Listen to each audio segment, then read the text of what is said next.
ये एक करीबी खानदानी मामला है। हुदैबिया पेपर मिल के मामले में जब आप डायरेक्टर्स और शेयर होल्डर्स पर नजर डालें तो ये सिर्फ पूरा शरीफ खानदान, करीबी खूनी रिश्तेदार और चंद कजन्स हैं जिनका जिक्र डायरेक्टर जे के तौर पर भी किया जाता है। रमजान शुगर मिल की शेयर होल्डिंग पर नजर डालें तो आपको अंदाजा होता है कि उसे चीफ एग्जीक्यूटिव ऑफिसर जनाब हमजा शहबाज चला रहे हैं। शहबाज शरीफ नवाज शरीफ के छोटे भाई हैं। वो पंजाब असेंबली के रहनुमा थे जबकि उनके भाई वजीर आजम थे। उन पर शरीफ खानदान की मलकियत वाली कंपनी रमजान शुगर मिल के जरिए 10 करोड़ डॉलर की मनी लॉन्ड्रिंग का इल्जाम है। उन कम तनख्वाह वाले मुलाजिमीन के नाम पर अकाउंट खोले गए जो मत में नहीं आते। इन अकाउंट्स में पैसे जमा होते थे और आखिरकार वो हमजा, शहबाज शरीफ, सुलेमान, शहबाज शरीफ और खुद शहबाज शरीफ के अकाउंट्स में जमा हो जाते थे। दरअसल ये फाइलें जो आप यहाँ देखते हैं, इसमें नाम दिए जाते हैं, ये बैंकिंग दस्तावेजात देते हैं, चालान देते हैं, वो सब कुछ जो उन तमाम बैंकिंग रिकॉर्ड्स में दर्ज है, कम उजरत वाले मुलाजमीन के नाम देते हैं। यहाँ एक मिसाल है, आप उसे देखें जनाब मसूद अनवर, वो उसे जनाब शहबाज शरीफ के नाम पर जमा करा रहे हैं। ये 1.6 मिलियन रुपए है। ये रकम हबीब बैंक ऑफ पाकिस्तान में 26 अप्रैल 2017 को जमा कराई गई थी जब शहबाज शरीफ वजीर आला थे। ये 13 मई 2016 को मियां मोहम्मद शहबाज शरीफ के नाम पर 6 लाख रुपए की एक और रकम है।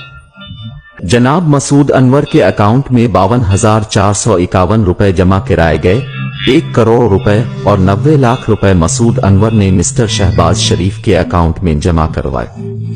अब आप पूछ सकते हैं कि मसूद अनवर कौन है?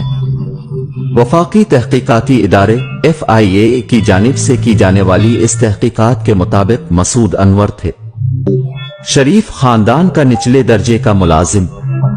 आपके अपने खानदान का रुकन वजीर खजाना है और आपका दूसरा भाई वजीर आजम है। लिहाजा इस वक्त पूरी बैंकिंग चीन उनकी सहूलत के लिए मौजूद थी और मैं तहकीकात में शामिल एक जराए से बात कर रहा था। चूंकि एक बार जब उन्होंने बैंकरों से पूछा कि ये उनकी नाक के नीचे कैसे हो रहा है और उन्होंने इन तमाम सरगर्मियों को क्यों नहीं रोका, तो उन्होंने कहा कि लोग बंदूक बरदारों के साथ बैंकों में आते थे और एक खातून तफ्तीशकारों ने कहा कि वो एक बैंकिंग अफसर को रो रही थी कि हम क्या कर सकते थे। बैंक मैनेजर्स को बैंक के आला ओहदेदारों का फोन आता था। बैंक खुद शरीफ खानदान की करप्शन पर पर्दा डालने के इस गठजोड़ का हिस्सा थे। नाम निहाद पनामा पेपर्स में मनी लॉन्ड्रिंग और टैक्स चोरी के इल्जामात हैं।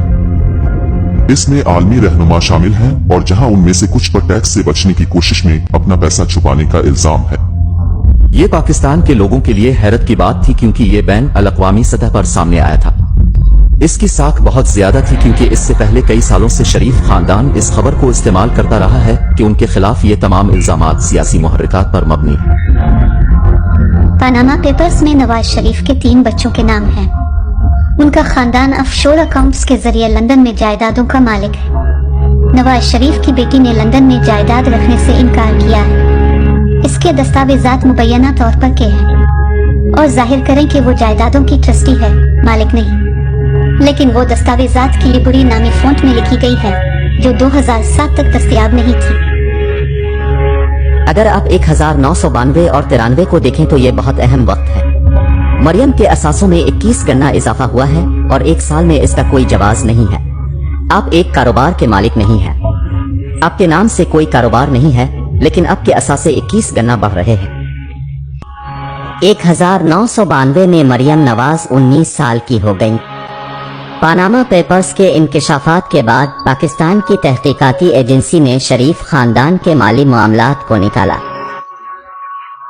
मुश्तरका तहकीकाती टीम को बुनियादी तौर पर पता चला कि मिस्टर नवाज शरीफ आमदनी के मालूम जराए से बनाए गए असासों का जवाब पेश नहीं कर सके। ये अहम इल्जामात में से एक था। मामले को फौजदारी कार्रवाई के लिए भेज दिया गया था। फौजदारी इस्तिगासा में एक मुकदमा था जो तकरीबन 1 साल तक चलता रहा और इस मुकदमे में नवाज शरीफ की तरफ से इनकी दौलत की असल लंदन में उन 4 फील्ड फ्लैट्स की वजाहत के बारे में एक भी जवाब नहीं आया। वो पैसा कहाँ है जो वो कभी साबित नहीं कर सके थे।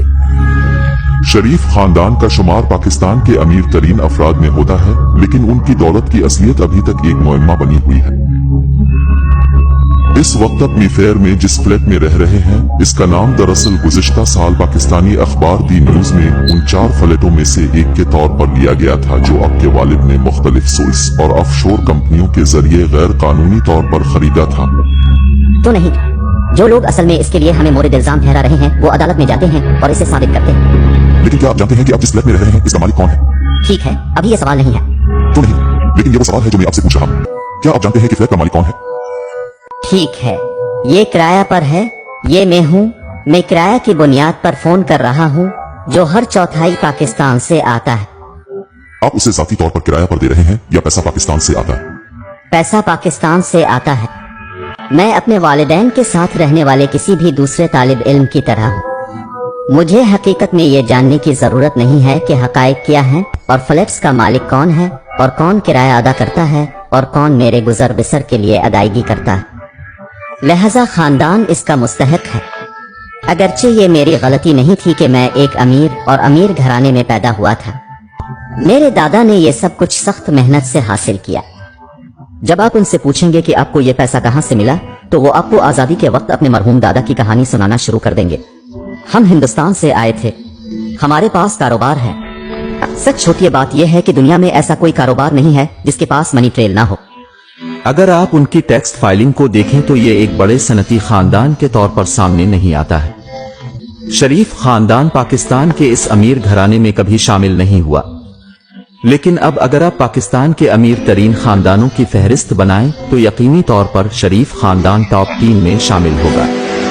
हो सकता है कि टॉप 5 में इसलिए शामिल हों कि लक्समबर्ग, बरतानिया, मुत्तहिदा अरब अमारात और सऊदी अरब में उनकी कितनी जायदादें छपी हुई हैं। अमेरिका में मुख्तलिफ बैंक अकाउंट्स में किया है जो मालूम नहीं कि ये 4 अरब डॉलर है या 5 अरब डॉलर, ये मालूम नहीं है।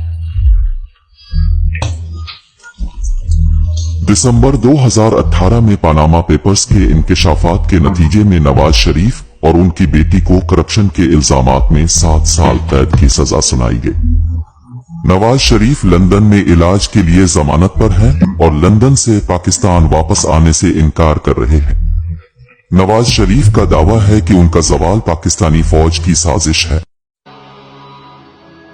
We contacted Priti Patel MP, the Home Office Minister, to ask her why Nawaz Sharif, who had overstayed his British visitor visa by 2 years, had not been extradited from Britain.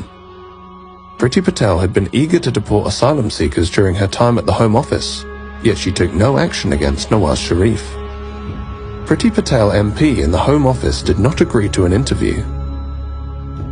We also contacted the National Crime Agency. We wanted to find out why there had been no meaningful investigation into Nawaz Sharif's assets.